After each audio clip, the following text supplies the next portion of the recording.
Alright, here's my audience of 5 people.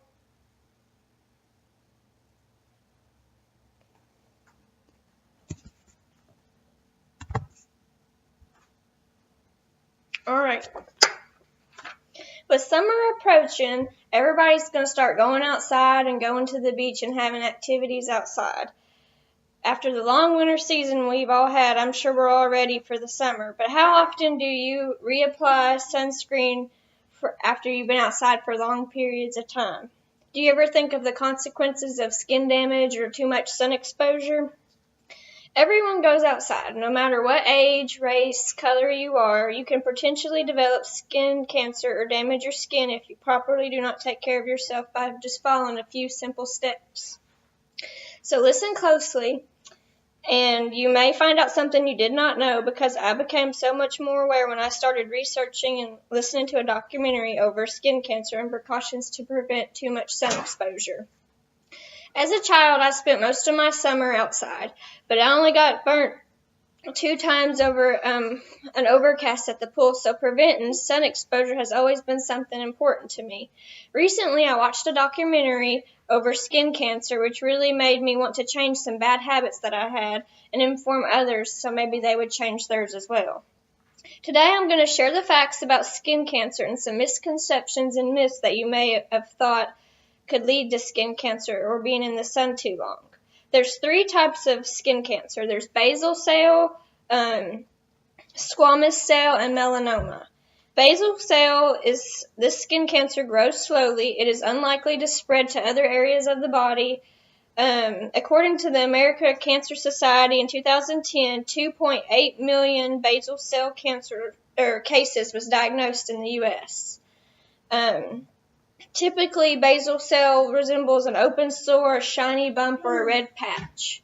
And then the squamous cell, this type of cancer is more likely to spread. It's deathly if not treated, and it is allowed to grow. It presents itself in a hard lump or may even form an ulcer. Common places for the squamous cell is the lower lip, the rim of your ear. If you have a bald spot on your scalp, sometimes they'll develop there, or even your neck or legs. And then the last one is melanoma. It's the most aggressive and the most heard of. I actually hadn't heard of the other 2. It is caused by leading intense sunburns or extreme sun exposure, often resembles moles. Melanoma can be black, red, or white, or brown. I didn't know that it could be red or white. I just assumed it was always black or brown. This past year, 120,000 cases were diagnosed in the U.S. with melanoma, according to the American Cancer Society. Some misconceptions and myths about melanoma, or just skin cancer in general, is you can't get sunburnt on a cloudy day. Base tans will protect you from sunburns. People of color don't get skin cancer, and tanning salons are safer than outdoors. It's a controlled dose of UV radiation. All those are myths. You can get skin cancer or too much sun exposure from all of those. Alright, now that you know the 3 different types of skin cancer and you know what they look like, I'm going to give you some tips on early detection and warning signs. There's an acronym called ABCDE, and this could potentially help save your life or someone else's by following this acronym guideline. The first letter is A, asymmetry. It won't look the same on both sides if it's concerning. Normal freckles and moles are even on both sides. And then B is border, if it's blurry, jagged, or uneven. And then C is color, if it's one color or if it changes colors, that could be concerning. And then diameter. If it's larger than a pencil eraser or 6 millimeters bigger, that could be something that you might need to get seen about. And then elevation, if the mole is raised or if there's a change in growth. Just following these few simple steps and follow up with your doctor on any places on your body that meet these guidelines could potentially save your life. Remember, it's better to be safe than sorry. And then, hopefully I didn't scare you, but now that you know what skin cancer is and how serious it can be, also what you need to be on the watch for, let's look at some positive ways you can decrease your risk for developing too much sun exposure or skin cancer. You can wear extra clothing. Wearing extra clothing, such as a ball cap, pants, sleeves, in the summertime can help get the sun off of sensitive areas such as your neck, shoulders, and ears. Limit your sun hours. Believe it or not, being in the sun around lunchtime, yes, when it's the hottest, but also it can be one of the worst times because the sun is at its highest and the hottest point in the day. If you're wanting to do a yard activity or yard work, try to do it in the mornings or afternoons before the sun is at its hottest and highest point in the day.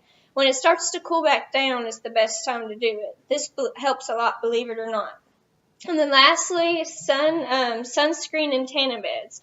Many people use sunscreen, but how many times do you reapply it like you're supposed to?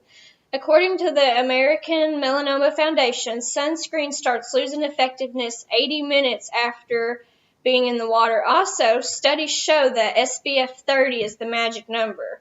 And here's something I bet you didn't know because I didn't know it. You also need to apply SPF 15 lip balm to your lips because your lips can get sunburnt as well. Tanning beds have UV, just like being outside. Tanning beds can also lead to age spots faster, and they can make you have aging wrinkles quicker. UVA is found in most tanning beds, which causes a deeper skin damage rather than being outside, which can lead to skin cancer.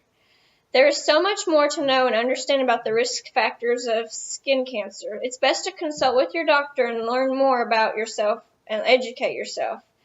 I hope this information is useful to you. You know some interesting facts and ways to prevent becoming a candidate for skin cancer.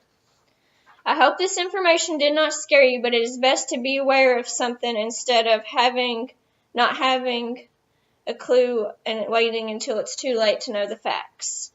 I would much rather be outside than any day, but I truly care about the well-being of others, and learning some of this information I just felt like I needed to share with others about.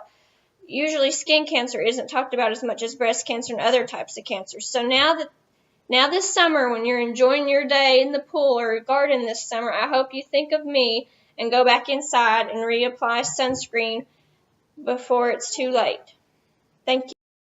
And this is my audience of 5 people.